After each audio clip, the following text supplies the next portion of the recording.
Okay, hello ESL 42 students. This is the Chapter 9 vocabulary lecture. So we are looking at improving vocabulary and we're looking at page 50.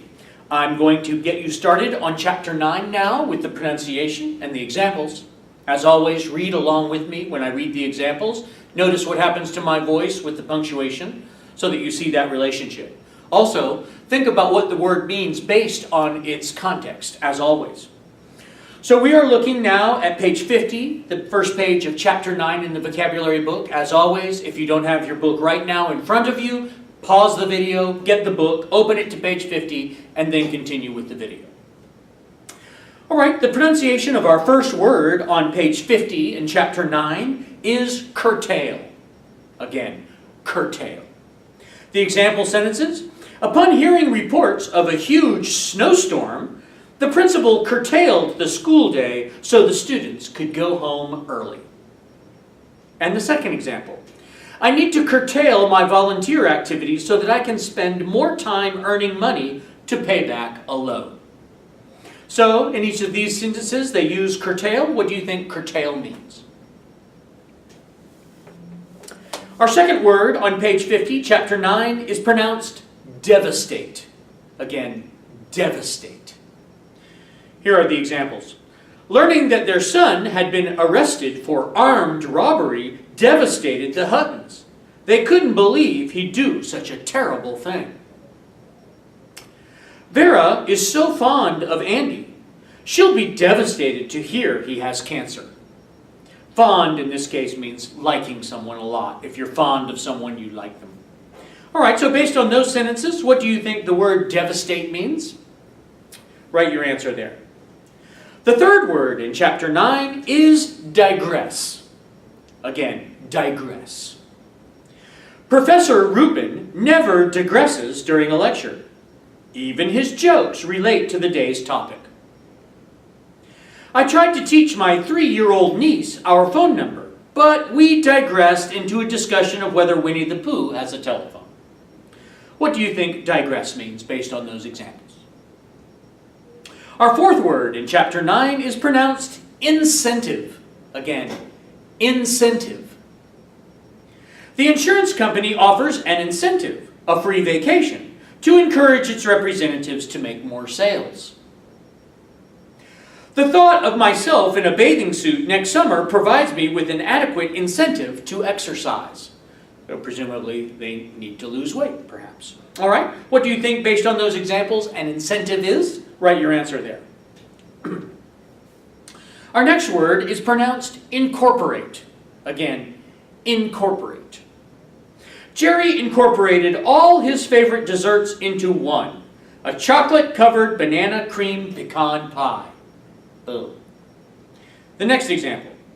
Since the number of young children has gone down in my neighborhood, the 2 elementary schools have been incorporated into one. What do you think incorporate means in those examples? The sixth word at the bottom of page 50 is indispensable. Again, indispensable.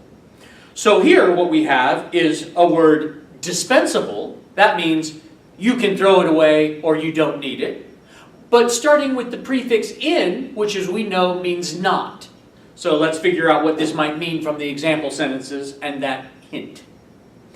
Because there's no bus or train service nearby, a car is indispensable in my neighborhood. And the second example. When you're broke, you find that many things you thought were indispensable aren't actually necessary at all.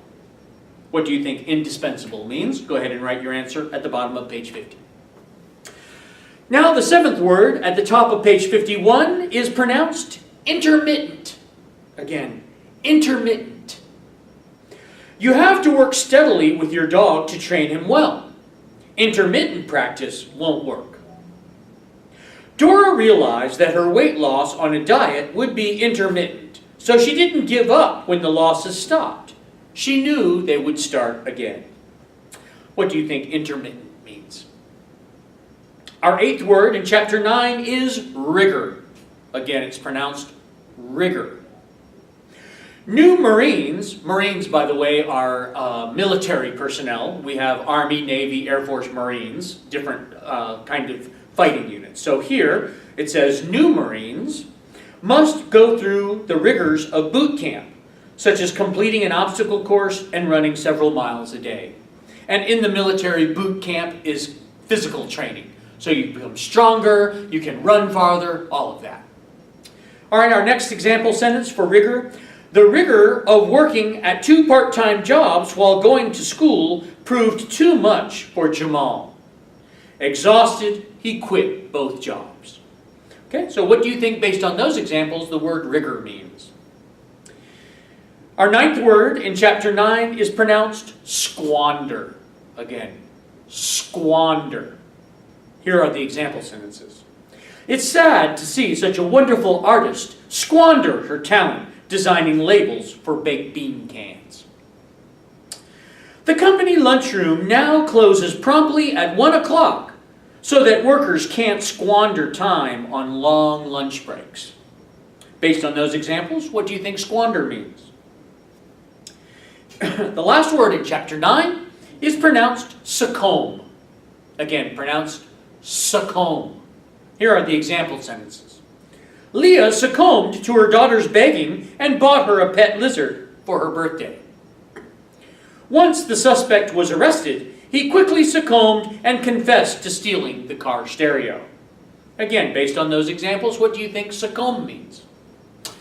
Now I would like you to finish chapter 9 with matching words and definitions, of course, at the bottom of page 51, and then complete the next 2 pages, 52 and 53. And that is our video lecture for chapter 9 in vocabulary.